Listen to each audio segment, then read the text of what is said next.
Hello friends, welcome to maths world. Doctor Sonendra Gupta, online maths class. आप सभी का मेरा यूट्यूब चैनल में स्वागत है। आप लोग की बार बार एक क्वेरी आ रही थी, स्पेशली बीटेक फर्स्ट सेमेस्टर की। सर, हमारे लिए भी आप इंपॉर्टेंट क्वेश्चन बनाइए, हमारे लिए भी मॉडल टेस्ट पेपर बनाइए, जिससे कि हमको भी और अच्छे से गाइडेंस हमें मिल सके। आप सभी का बहुत बहुत धन्यवाद। जो मैंने आपको डू एंड डोंट्स वाला वीडियो लेक्चर बताया था, उसमें आपने बहुत सारा उसको देखा। बस आपको बस ध्यान रखना है कि वो डू एंड डोंट्स वाली कंडीशंस को आप थोड़ा ध्यान रखिएगा। जो मैंने क्वेश्चन आपको सॉल्व कराए हैं, उन क्वेश्चन को बेहतर तरीके से सॉल्व कीजिएगा।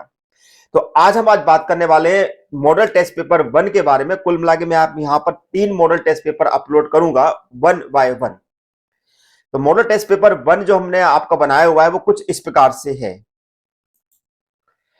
इस पेपर में आप देखेंगे कि ये मेरे पेपर सेम उसी पैटर्न पे बनाया हुआ है जिस प्रकार से आपके एग्जाम में क्वेश्चन पूछे जाते हैं। लेकिन आपको यहाँ पर ध्यान रखना है, यहाँ पर मॉडल टेस्ट पेपर बनाने का पर्पस मेरा केवल इतना है कि आपको एक प्रॉपर गाइडेंस मिल जाए कि पेपर एग्जाम में कैसा आता है और किस प्रकार के क्वेश्चन हमारे पास पूछे जाते हैं। जैसे कि मैंने वहां पर एनालिसिस बताया था, उसी एनालिसिस को मैंने यहाँ पे फॉलो किया हुआ है और पेपर उसी पैटर्न को मैंने बनाया हुआ है। तो अब हम देखते हैं कि ये जो हमने पेपर मॉडल टेस्ट पेपर 1 जो बनाया, मॉडल टेस्ट पेपर 1 में क्या चीजें है। यहां पर ध्यान रखना है, अटेम्प्ट एनी 5 क्वेश्चन, यानी कि आपको जितने भी क्वेश्चन दिए जाएंगे उसमें 2 पार्ट दिए रहेंगे। हर क्वेश्चन में 2 पार्ट ए और बी हो सकता है। कई बार आपको पार्ट ये 3 दे दे, लेकिन जनरली क्वेश्चन में जो है 2 ही पार्ट आपके आते हैं। All question carry equal marks. All question carry equal marks का मतलब ये है कि अगर 2 पार्ट है तो हर क्वेश्चन जो है 14 मार्क्स का होगा।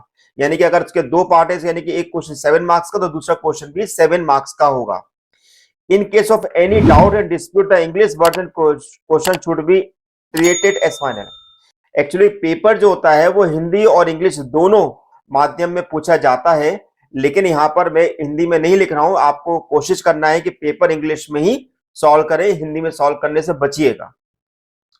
तो पहला क्वेश्चन हमारा है, verify the Cauchy mean value theorem for the function sin x and cos x इन 0 से π/2। आपको कॉशी मीन वैल्यू थ्योरम अगर आपने पढ़ी हुई है तो कॉशी मीन वैल्यू क्वेश्चन को आप सॉल्व करिएगा और इसको आप सिंप्लीफाई कर सकते हैं। क्वेश्चन नंबर इसका बी है, find the minimum and maximum value of this function. ठीक है, इसी का क्वेश्चन नंबर ए है, evaluate limit n tends to infinity factorial n to the power 1 upon n upon of n, then prove that gamma beta mn equal to gamma n upon gamma m plus n। This is very very important question और इसको कई बार हमारे पास relation between beta और gamma function के नाम से भी जाना जाता है।